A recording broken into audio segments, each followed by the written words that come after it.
muito dinheiro, gente rica e poderosa da alta sociedade, crimes na Justiça Federal, polêmicas, influenciadores digitais e muitos milhões em prejuízo. Não é mais uma série da Netflix, não é White Lotus ou sobre algum golpe famoso. Esse é um grande resumo da história de ascensão e declínio de um dos maiores impérios fashion que o Brasil já viu. Eu sou a Gabi Fernandes e hoje no episódio do Rato Reu a Roupa a gente vai falar sobre a ascensão e queda do Império das Lu. Um clássico. Um clássico. E clássico em todo o seu melhor da palavra, né? É. Eu sou o Henry e acho que essa é a história que tem tudo que o brasileiro gosta, né? Um pouquinho de cada coisa e um clássico no seu melhor. No seu auge. No seu auge.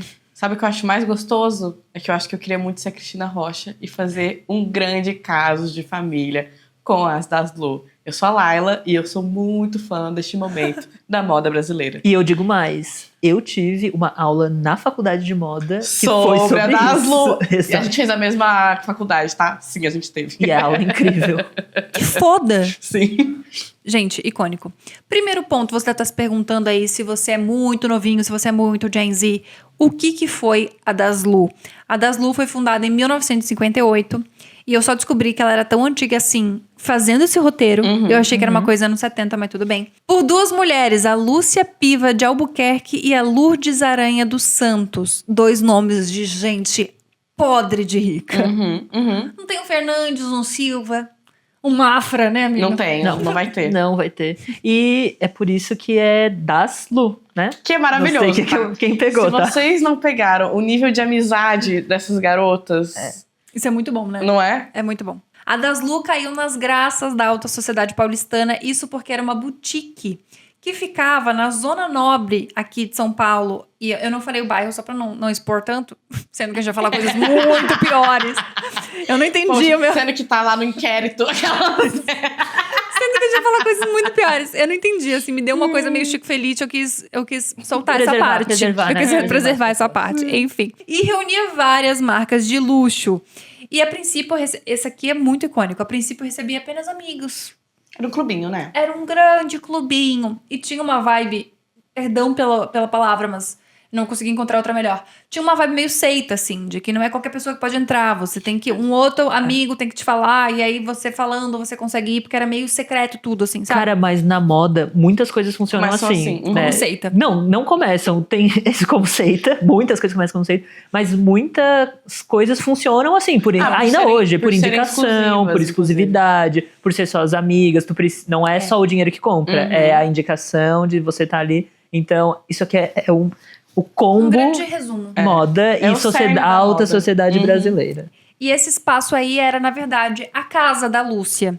Então, a princípio, realmente só recebia amigas, porque era até meio chatão, né? De receber várias pessoas, assim. Eu posso trazer um ponto? Pode. Isso não é uma coisa meio produtos Ivone? É! Das Amiga. mulheres muito ricas. Faltou muito pouco pra tá vendendo shake da Herbalife. Exatamente. foda. É isso, sabe? Cada espaço tem a sua Avon. É. E a das Não, e eles é inclusive muito- tinham eu não sei se vocês lembram na época, quando eu ia, tinha uma revistinha e que tu passava a mão assim e tinha o perfume, que Isso, sentia. exatamente. E aí tu marcava o nome com uma caneta ali, esse aqui eu vou querer. Mas esse não, aqui era eu- a rúbrica delas, tá? só a Era roupa. o E era uma nome. caneta super chique, com certeza, era Montblanc. Enfim, a lida com clientes era muito íntima e exclusiva e, obviamente, começou a fazer muito sucesso com gente muito, muito rica. E aí foi basicamente a receita perfeita, né? Porque é isso, rico gosta de quê? De coisa cara? Não, rico gosta de exclusividade. Definitivamente. É isso aí que eles gostam. O negócio começou a crescer de tal maneira que 20 imóveis foram anexados à casa pra realmente atender. Você sabia que tinha tanta gente rica? Gente, é insanidade. Eu gosto muito de pensar o tamanho de... É porque a casa dela já não era pequena, tá, gente? Não é tipo... não eram 20 apartamentos Não era que essa sala juntaram. aqui, não era esse apartamento. Não era. Não era no estúdio, não era estúdio. E aí, no caso, já não era mais pros amigos, né? Era pra quem tinha muito dinheiro e queria ser tratado como amigo. Tipo assim, aí eu me senti meio triste falando isso, mas assim... É porque realmente o negócio começou a crescer tanto que é tipo assim, vamos começar... E se a gente começou a chamar qualquer pessoa que tem muito dinheiro? Uhum. É. Bora lá então, vamos fazer isso mesmo. De acordo com o jornalista de moda Mário Mendes, que inclusive tem uma relação super próxima, porque mais pra frente a Daslu resolveu fazer uma revista de moda. Sim, a Daslu não parou apenas em vendas de coisas caras. Ela começou a fazer uma revista de moda também e ele era um dos jornalistas. Ele falou que é como se as mulheres fossem na casa de uma amiga e ficassem ali experimentando roupas. Isso foi crescendo, aumentando a intimidade entre elas. E aí isso é muito icônico, né? Porque eu nunca fiz isso. Vocês já fizeram isso com uma amiga de vocês? Não é uma experiência minha, tá? Não. Deve ser uma experiência Não muito chegou de aqui. rica. Eu nunca fui, tipo assim, gente, ela vou na tua casa ficar experimentando umas roupas, tipo, de brother. Eu acho um pouco diferenciado. Mas assim, eu acho que não tá tão longe da ideia, por exemplo, do que a gente tem hoje do provador. Não tá tão longe da ideia da gente mandar foto. Isso a gente faz, mandar foto pra amiga. Então, assim, é só uma experiência. É porque a gente não tem tempo, talvez, pra ir pra casa uma do outro. Pode ser. Mas eu acho que vale um contextão aqui, que é... Tá, é uma loja que vendia roupas? Era, mas acho que a gente tem que botar nessa época, onde o Brasil ainda não acessava as marcas de luxo. As marcas de luxo não tinha JK Iguatemi, não tinha Cidade Jardim, não tinha esses lugares que aqui em São Paulo hoje abarcam todas essas marcas de luxo, que a maioria estão no Brasil já, mas não tinha esse acesso. E eu acho que o que a Daslu conseguiu fazer é, gente, aqui tem o creme de la creme da moda mundial, onde, né, num tempo onde a comunicação também era muito unilateral, do tipo, a revista dizia, as pessoas compravam. Não tinha blogueira de moda. As grandes maisons ditavam, aquilo era a moda, é um conceito de moda muito fechado, e ela democratizou, né? Ela para a alta democratizou sociedade. a marca de luxo. Ela para a alta sociedade. Democratizou a marca de luxo. Para a alta Democratizou a sociedade Dolce & Gabbana. paulistana, ela democratizou essas marcas, né? Então, esse é o contexto. Não era assim, só pra gente não achar que era uma coisa que Era era... sua tia que foi lá comprar umas blusas e tava vendendo pra tua família. Tipo, era realmente coisas muito caras. Porque tipo, não chegava no Brasil. Essa vivência da tia eu já tive. Isso. Porque a minha tia vinha pra São Paulo. A vivência de Milos, que eu adoro, inclusive, é algo que acontece. Mas é muito essa questão de... É a casa daquela amiga específica que começou com muita exclusividade, porque de fato não tinha lugar nenhum. Né? Ela trazia as marcas de luxo que não existiam no Brasil ainda. Então acho que esse é o grande ponto. E como, né, é quase o nosso lema nesse podcast, a moda foi feita pra diferenciar as pessoas. Se você vai num lugar que entra pouca gente, é só as amigas, lá vende coisas que ninguém vai ter, que são exclusivíssimas, cara, aquilo é uma bomba do sucesso entre a diferenciação social das pessoas. Então, a nossa querida foi inteligentíssima de fazer, as queridas, né? Foi inteligentíssima de entender isso e fazerem disso um negócio. Totalmente. E para além de vender marcas extremamente caras, elas tinham alguns segredinhos. Como era, aonde ficava, quem ia e homens não podiam entrar. Já que não existia provadores lá dentro. Todo mundo ficava trocando de roupa na frente de todo mundo porque era casa de amiga, blá blá blá, aquela coisa toda. Pra mim é uma maçonaria fashion. Eu leio gosto assim. muito dessa analogia. Acho que faz muito sentido. Imagino que até que ia aqueles convites, né? Com letras douradas. Num papel bonito. Num papel bonito. Isso. E elas ficavam escondidas assim. Preto, fazendo uma iniciação. Exatamente. Essa é a Lucinha Miranda. É a primeira vez que ela vem comprar uma Dior. Bem-vinda, Lucinha. Com certeza, com certeza. Eu imagino exatamente assim. No início, só mulheres trabalhavam na Daslu e várias meninas de família rica começaram por lá. O estágio, quero trabalhar com moda, quero trabalhar com marketing. Eu conheço uma amiga minha, Lúcia Piva. Ela vai te dar uma palhinha lá na Daslu. Vai lá. Um estágiozinho bacana pra você começar, amor. E se no fim do dia elas estavam cansadíssimas, nossa, eu não sei se eu consigo fazer isso, mas... Só deixa de trabalhar, gente. Tem duas muito famosas hoje em dia. A Lelê Sade, que muitas pessoas conhecem, é uma blogueira de moda. E a Sofia Alckmin, sim, a filha do Gerardo Alckmin. Acho chiquérrimo. E imagina, a Lelê lá. E a Lelê Sade, inclusive, é empreendedora hoje. Ela é sócia da Pop Communication. Que a gente é muito fã, inclusive. A gente gosta muito. A Daslu trouxe pro Brasil várias marcas que a gente conhece. Dentre elas, Louis Vuitton. Caraca, eu não entrava na Daslu nem nunca. E agora acabou o presente.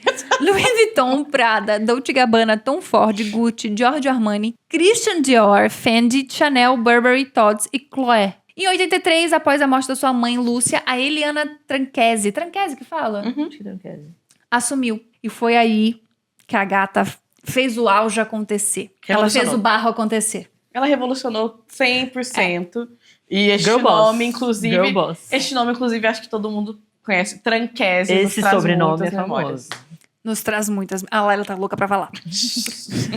A Eliana decidiu buscar acordos de representação internacional e ela conseguiu. Ela fechou com mais de 70 marcas estrangeiras e ela conhecia muito bem o seu público. Era muito certeira na compra de produtos, então ela acabou movimentando muito dinheiro. Mais de 400 milhões em vendas anuais. Cara, isso é...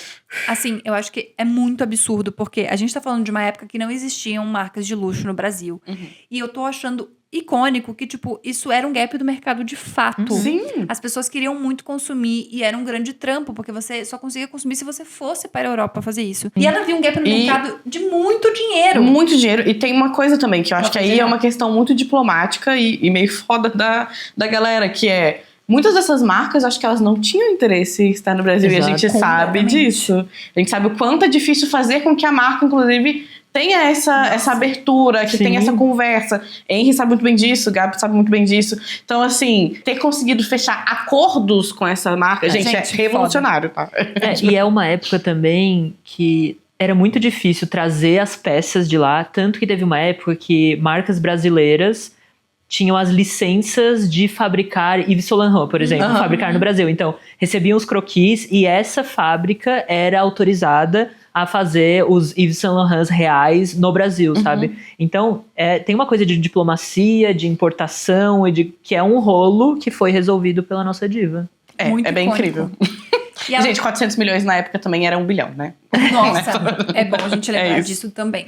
E ela não parou por aí, ela fez uma das coisas mais incríveis aí que o Brasil já viu acontecer dentro do mercado de moda, que ela conseguiu trazer Chanel pro Brasil. A Chanel não tinha nem participação na América Latina, só pra vocês terem uma noção. Era tipo assim, latinos.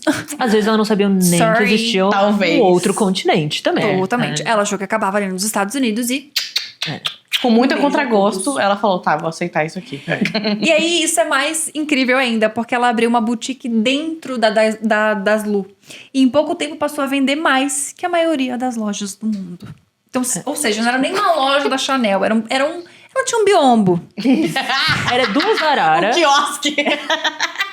Gente, era uma tienda coletiva. Sabe a tienda coletiva? Quando você vai na loja colaborativa? Ali na Vila Madalena? Era uma loja colaborativa. Cara, mas a partir do momento que a tua loja recebe uma loja da Chanel dentro, parabéns, você virou um shopping, sabe? Tipo, parabéns, você virou um shopping. Não, e mais do que isso, é uma das lojas que mais vendia gente brasileira muito louca, né? Cara, a alta sociedade brasileira é muito louca. Tem muito dinheiro, né? E como a gente falou a palavra shopping, acho que esse é o momento. Esse é o momento da gente começar o fim já. Que lembra que tudo começou na casa da Lúcia? Então, a Das Lu estava localizada num bairro residencial. E aí era um entra e sai de gente, aparentemente muita gente rica no Brasil, indo comprar o tempo todo, e aí muita mercadoria, muita coisa, as pessoas começaram a ficar irritadas, e aí a prefeitura em 2005 ordenou a saída, e assim a Das Lu foi pra Vila Olímpia. Então aqui vocês já viram que acabou a minha... Um bairro eu não falei, o outro... E Vila Olímpia... Ela é seletiva, tu é seletiva, né, amiga? Nossa, gente, eu não tô entendendo. Assim, eu sou a pior jornalista do mundo, porque não faz o menor sentido essa confusão que eu fiz, hein? E a Vila Olímpia é um bairro super nobre aqui de São Paulo, assim. Tipo, que hoje ainda recebe todas essas marcas chiconas. É o bairro que a gente oculta quando a gente vai procurar lugar pra alugar. Isso. Vai no quinto andar e vê... O filtro a gente tira Vila Olímpia. Tira a Vila Olímpia. A Vila das Lu, sim, o nome era Vila das Lu, teve um investimento de 200 milhões e contava com 17 mil metros quadrados. Basicamente, 2 apartamentos do Henry. E meio. Caralho, não sei nem medir 17 mil metros quadrados. Não, tipo assim, não é amiga, não. é que não é. Não chega. Esse apartamento aqui... É 12 mil metros quadrados. Tem 80 metros quadrados. Então, é mais ou menos 1 bilhão de apartamentos do Henry. Gente, sabe um comparativo? O apartamento do Henry seria um salário mínimo.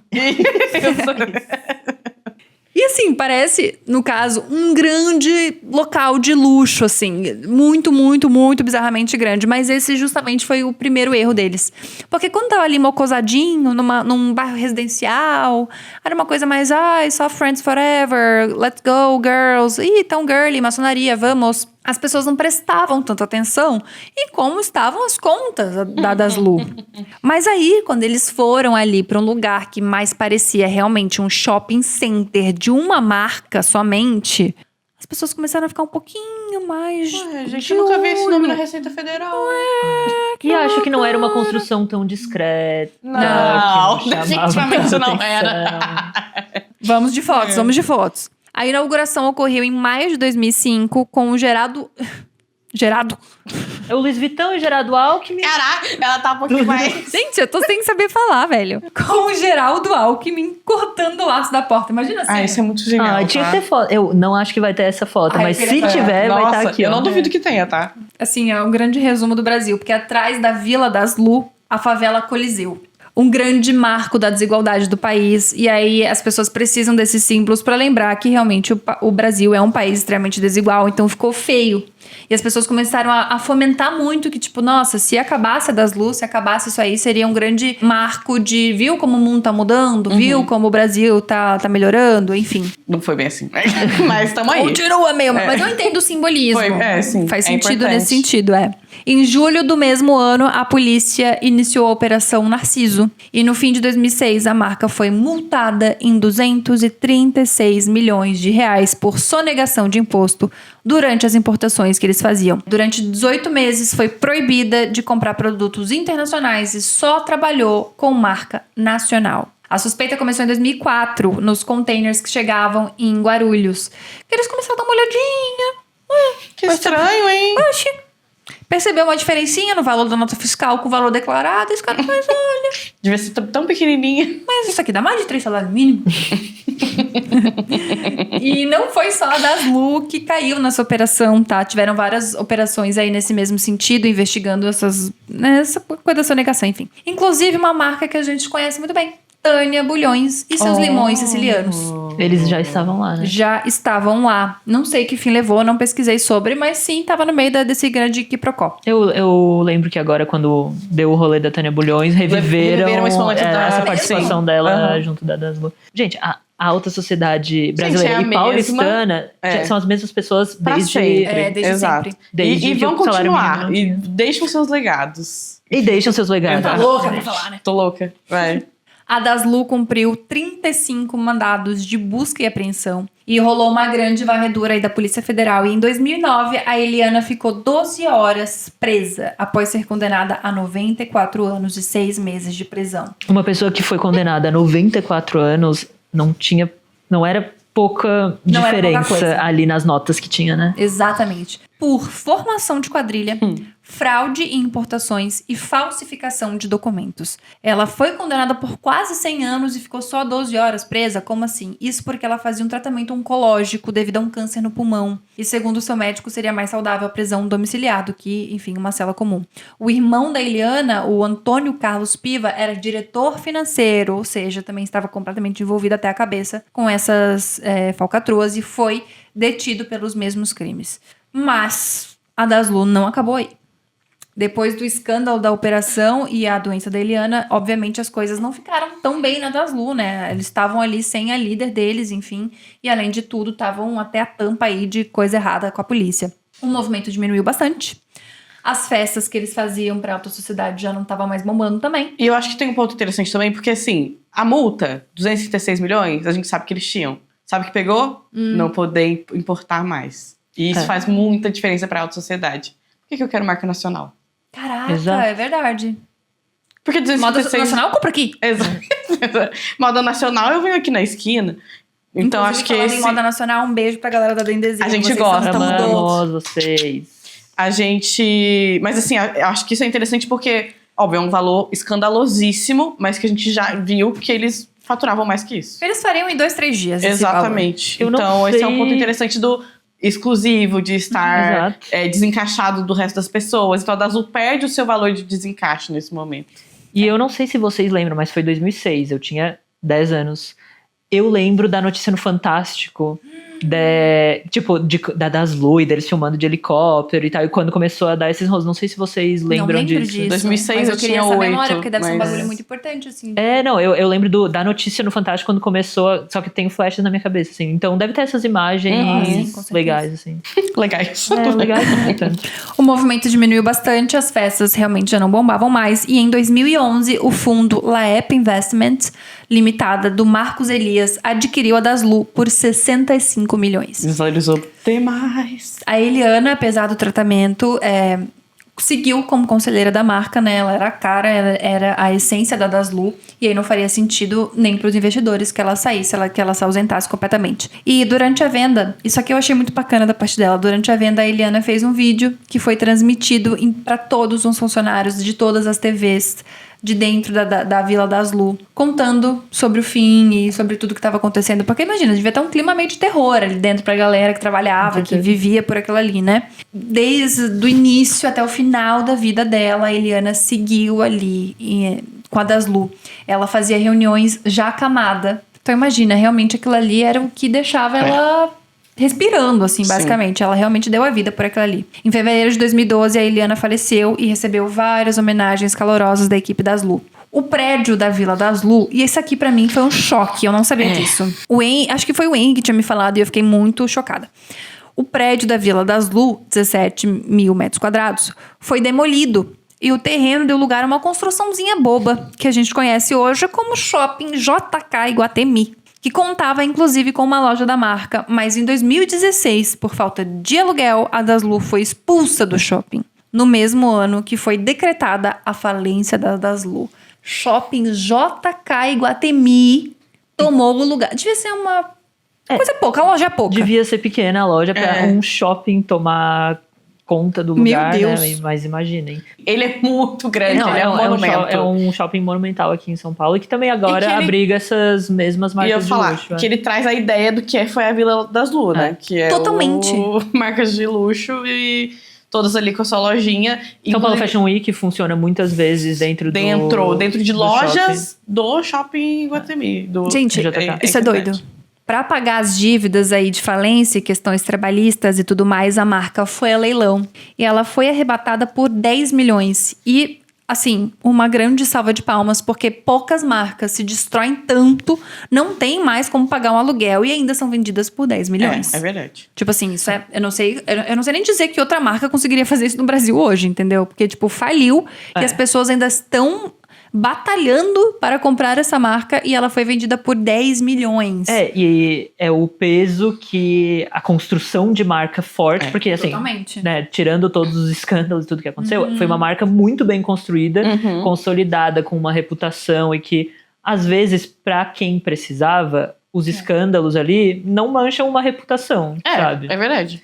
Mas é uma marca, e assim, é uma marca tão forte e que ainda é associada ao alto luxo no Brasil que há meses atrás, a Daslu reviveu, não como loja, mas como assinatura, né, junto de uma incorporadora que constrói prédios aqui em São Paulo, onde eles usam o nome da grife para agora fazer uma linha de prédios de luxo aqui em São Paulo. Então é a construtora X Daslu assinando, então, tipo, é o endossar que aquilo é um empreendimento de luxo. Então, é só o peso que o nome ainda carrega. Estamos em 2025 agora, depois de passado todos esses escândalos, a marca ainda é forte nesse quesito, sabe? Eu acredito que, inclusive, tenha sido muito o precursor do luxo, como a gente entende hoje, dentro do Brasil. Então, o branding em si, eu acho que ele vai permanecer... É isso, gente, é um clássico de fato, entendeu? A gente vai sempre falar sobre. A gente não tem como dizer que foi isso que formou o mercado de luxo no Brasil. Exato. Tipo, elas foram mega precursoras nisso. Assim como a gente falou já no outro episódio aqui sobre Chanel, é isso, tipo, Chanel também ajudou a gente entender o que é luxo, vai estar sempre marcado na história do luxo, tal qual Daslu aqui pra gente. Brasil.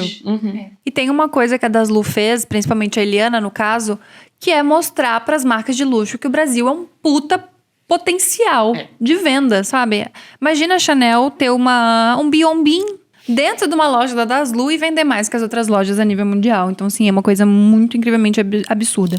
A Daslu foi um grande marco na história, continua sendo, porque potencial histórico e fashionista, eu acho que é uma das maiores coisas que o Brasil já fez mesmo. A Daslu criou desfiles para os clientes, que era uma coisa que não era tão incorporada no Brasil, personalizou os atendimentos, lançou a própria revista de moda e trouxe as grifes mais famosas para cá. Hoje, né, o mercado é aberto às marcas internacionais muito por causa desse movimento que fizeram lá atrás. Então, hoje em dia, a gente tem uma Farfetch da vida ou uma Luiza Via Roma, lá na Itália, que tem o seu público fiel, que é basicamente a mesma ideia de agrupar várias marcas de luxo. E hoje em dia isso funciona muito porque lá atrás a Daslu existiu de alguma maneira, assim. Então isso é muito louco. Quando eu tava na Itália estudando, a gente fez passeio pela Luiza Via Roma pra entender como é que funcionava. E aí eles que estavam explicando pra gente, eles comentaram uma coisa que eu não tinha nem me atentado, assim, que existe hoje em dia muitas lojas da Gucci, principalmente na Itália, enfim. Então as pessoas já estão acostumadas, porque também é outro público, a ir na loja da Gucci. Agora, a Luiza Via Roma é uma coisa que só tem aquilo ali, só tem aquele jeito, só tem aquele formato, aquela cenografia quase, porque tem 500 mil coisas que são diferentes na loja. Então as pessoas querem uma sacolinha da Luiza Via Roma também. Não é só da Gucci. Elas querem comprar a Gucci delas, mas elas podem comprar a Gucci delas não só na loja da Gucci, como na loja da Luiza Via Roma. E aí eu fico pensando, que loucura, né? Você vender várias marcas desejo e se tornar uma marca desejo a partir disso. Eu sinto que elas conseguem fazer uma coisa, e a Daslu começou a partir disso, que é essa sensação realmente de comunidade, né? Sim. De pertencimento porque é isso, a marca de luxo em si, óbvio, ela tem a sua ideia de comunidade, mas não é essa questão de amigas e de, poxa, eu tenho esse grupo aqui que a gente vai nesse local e a gente consome nesse local.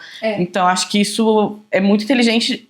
Não é novo, né? E clubes de homens, maçonaria e várias coisas já acontecem há muito tempo, mas é realmente revolucionário trazer isso de uma forma empreendedora, assim. É quando a gente entende a moda enquanto linguagem, né? Não é sobre a roupa ali, é sobre estar é sobre pertencer àquele grupo. Foda-se a roupa que tiver ali, o preço que a roupa tá ali. É sobre eu entro ali, eu sou aceita ali, eu faço parte daqui. E por isso, eu também sou muito diferente de todo mundo que não faz parte desse grupinho. Sabe? Totalmente. Eu acho que também funciona enquanto entretenimento. Porque é o tipo de loja que você pode ir pra dar uma olhadinha. Você não vai dar uma olhadinha na Gucci. Inclusive, ela é feita pra você não entrar e dar uma olhadinha. Ela é feita pra você sentar, tomar um champanhe, comprar o seu negócio e ir embora. Essa loja não. Como ela tinha essa coisa shopping, ela favorecia esse desejo das pessoas irem lá e verem como funciona uma loja de gente rica, basicamente. E quem entrava por lá não tinha que ir depois das 6 porque trabalhou o dia inteiro. Então, cara, era literalmente o lazer. É ir lá, encontrar tuas amigas. Lá tu faz as tuas amizades, tu já faz os encontros, os conchavos, tu já combina quem vai casar com a tua filha, tu já sabe, tu já vê quem é amante do teu marido, Então, é um grande ecossistema. Sim, totalmente. Perfeito. A Daslu foi tão importante que inspirou marcas que seguem até hoje no mercado, como a Daspu, a marca criada por uma ONG que defende os direitos dos profissionais do sexo, e o nome foi uma brincadeira, uma ironia mesmo, que não agradou muito a galera da Daslu. Menina, tentaram processar, foi um grande barraco. E aí o caso, que tava ali pequenininho, ganhou ainda mais holofote quando a Daslu se incomodou. Foi parar nas manchetes, enfim, o que fez a Daspu ganhar muito mais visualização, assim, ainda mais porque ela defendia, né, no caso, tinha um conceito por trás disso, não era simplesmente uma marca que queria ganhar dinheiro. Outra lembrança minha, talvez assistia Fantástico demais pra uma criança. Mas eu lembro da matéria do Fantástico. Da Daspu eu lembro. Da Daspu. Do desfile da Daspu. Eu não sei como é que era, mas na minha cabeça tem, porque no final a repórter perguntava, tá, mas o nome, tipo, sacaneando, mas o nome vem da onde? E daí a pessoa respondia, daí você sabe, né? E aquilo morou na minha cabeça por anos. Mas por que Pu? Por que Pu? Muito bom, tá? E daí um dia eu entendi o porquê que era Daspu. Mas, cara, eu tenho essa... Que lindo! Esse dia foi ontem. Faz 2 meses. Eu tenho essa lembrança também do tipo, cara, a repórter sagaz, mas muito, por quê? Muito maliciosa. E mais uma vez, fantástico. Obrigada por tudo. Obrigado. Menção honrosa ao Fantástico. Menção honrosa ao Fantástico. O que eu ia trazer é que tem um momento de... Deu tanta visibilidade, realmente deu tão certo, e o fato delas não gostarem é melhor ainda, que inclusive a gente tem um livro que chama Daspu, A Moda Sem Vergonha, de Flávio Lenz, que além de contar toda a história da organização e tudo mais, também tem várias histórias de relatos pessoais das profissionais, sobre a grife, sobre como elas usaram as roupas, então é bem bacana, assim, realmente estourou a bolha e foi uma ótima reviravolta da Daslu.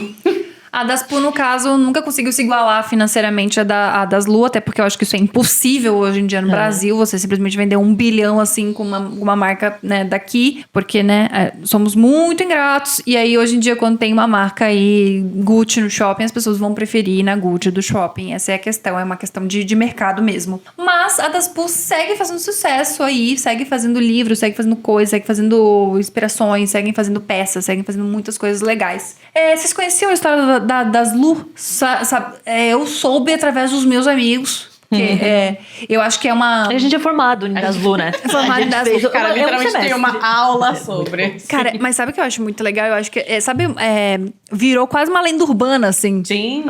Porque a gente quase não vivenciou isso mesmo, né? Não. A não ser o Henrique era viciado em Fantástico, de resto, a gente quase não vivenciou isso. E outra coisa também provavelmente a minha mãe sabe, a sua mãe sabe, mas também era um negócio muito exclusivo, né? Pra falar que viveu. A minha mãe era parte do clube. Ah, tá. Então tá bom. É por isso que tu não queria falar o endereço. É isso. Ela quis preservar por um motivo. Minha mãe tava lá. Mas eu acho que hoje até muita gente que gosta de moda e é mais novo, assim como a gente, se a gente viu no Fantástico com 10 anos, quem nasceu 10 anos depois já... Né, já nem pegou perdeu, isso. Né? E é uma história que eu já vi reviverem no TikTok e as pessoas ficarem, uau, o que é isso, sabe? Mas é muito legal entender isso, enquanto entender o mercado de moda brasileiro é, inclusive, essencial, eu acho. Perfeito. E assim, você falou de TikTok e ela das Lu, não sei se vocês perceberam, a Eliana Tranquese tem um sobrenome interessante. Existe uma família que há um legado. Como a gente falou, a família ela segue sendo a mesma. E, exatamente, Má Tranquese, muito famosa aqui pelo TikTok, pelo seu bolo, da Doce Aquarela.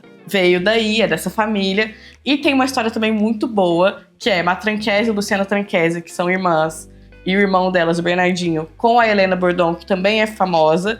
Elas formaram também, tentaram seguir a via empreendedora com uma marca chamada 284, que também deu um pequeno probleminha. Que foi o quê? Porque elas lançaram uma Birkin de moletom, que vendeu muito, tá? Mentira! Foi um super sucesso, tanto que a Hermès processou. Ficou meio de olhinho, tipo, mas eu acho que eu inventei isso aqui. Ué, gente. Eu acho que foi eu que inventei.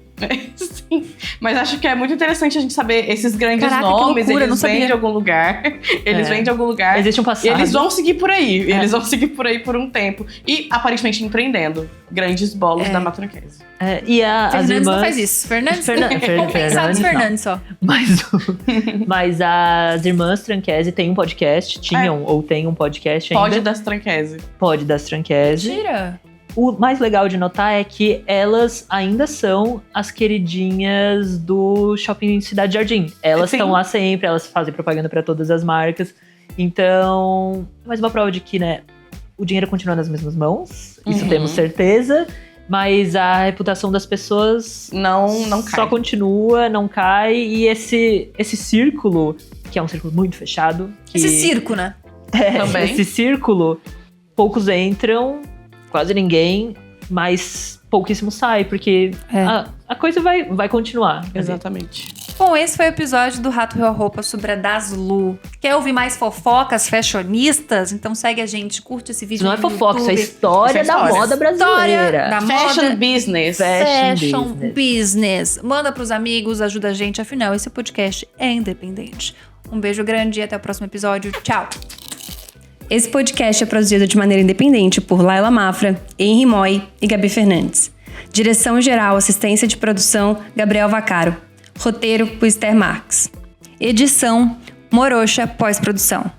Se você gostou desse episódio, não esqueça de compartilhar com seus amigos. Um beijo grande e até semana que vem. Tchau!